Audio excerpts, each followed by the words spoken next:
In this video, we will explore the fundamental concepts of critical care, the different types of intensive care units, the essential equipment used, and the procedures involved in patient admission, discharge, and transfers. Critical care refers to specialized medical care for patients facing life-threatening conditions or severe injuries. This care is typically provided in intensive care units, ICUs, where patients receive close monitoring and treatment from a multidisciplinary team of healthcare professionals. Here are some types of critical care units: MICU, Medical Intensive Care Unit for Medical Conditions, GLMICU, General Medical Intensive Care Unit, SICU, Surgical Intensive Care Unit for Post-Surgery Patients, NICU, Neonatal Intensive Care Unit for Newborns, Neurology Stroke ICU, for neurological and stroke patients, Government ICU, Intensive Care Units in Government Hospitals, LICU, Liver Transplant Intensive Care Unit, PICU, Pediatric Intensive Care Unit for Children, Onco-Surgery ICU, for cancer surgery patients. Critical care unit equipment, use and care of various types of monitors, ventilators, first cardiac monitor, continuous vital sign monitoring. Monitors provide real-time information on vital signs such as, first, heart rate, HR, second, blood pressure, BP, third, respiratory rate, RR, fourth, oxygen saturation, SpO2. Now, coming to the first point, heart rate, HR, number of heartbeats per minute, second, blood pressure, BP, systolic, maximum pressure during contraction, and diastolic, minimum pressure during relaxation, measurements, third point, respiratory rate, RR, number of breaths per minute, fourth point, oxygen saturation, SpO2, percentage of hemoglobin saturated with oxygen in the blood.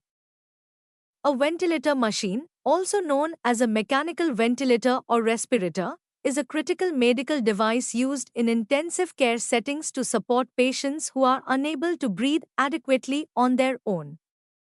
Uses of a ventilator machine: respiratory support. Ventilators are used to provide mechanical ventilation to patients who are unable to maintain adequate gas exchange independently. This includes patients with, first, respiratory failure caused by pneumonia, ARDS, COPD, or other severe conditions. Second, neuromuscular disorders affecting respiratory muscles like Guillain-Barré syndrome or spinal cord injuries. Third, post-operative recovery, especially after chest or abdominal surgeries. Fourth, drug overdoses resulting in respiratory depression. Fifth, anesthesia during surgeries requiring general anesthesia.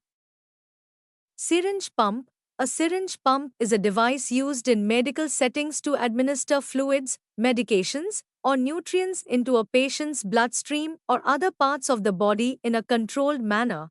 Uses of syringe pump: first, medication administration; second, fluid administration; third, nutritional support; fourth, continuous infusions; fifth, research and laboratory settings. Dialysis machine. Dialysis is a medical procedure that mimics the functions of the kidneys by filtering waste products and excess fluids from the blood when the kidneys are no longer able to perform these functions effectively. Types of dialysis: first, hemodialysis; second, peritoneal dialysis. First, hemodialysis. Hemodialysis process: blood is pumped out of the body through a dialysis machine, where it is filtered through a dialyzer, artificial kidney. The cleaned blood is then returned to the body. Second, peritoneal dialysis. Peritoneal dialysis process: a sterile dialysis solution is introduced into the abdomen through a catheter. The peritoneal membrane acts as a natural filter, allowing waste products and excess fluid to pass into the dialysis solution, which is then drained out. Uses of dialysis: first, kidney failure.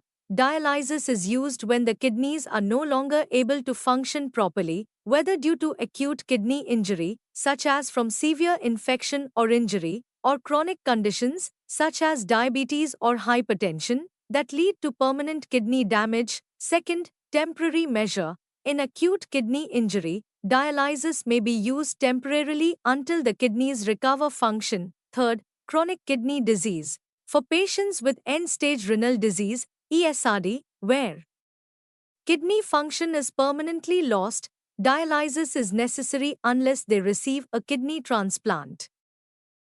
Infusion pump. An infusion pump is a device that delivers fluids into a patient's body in a controlled manner. It regulates the flow rate, ensuring precise delivery of medications, nutrients, or other fluids directly into the bloodstream or other parts of the body. Uses of infusion pump. First, medication administration. Second, fluid administration. Third, chemotherapy. Fourth, pain management. Fifth, critical care settings. Laminar hood. A laminar hood, also known as a laminar airflow hood or laminar clean bench, is a cabinet that creates a sterile work area by circulating HEPA-filtered air in a single direction over the work surface.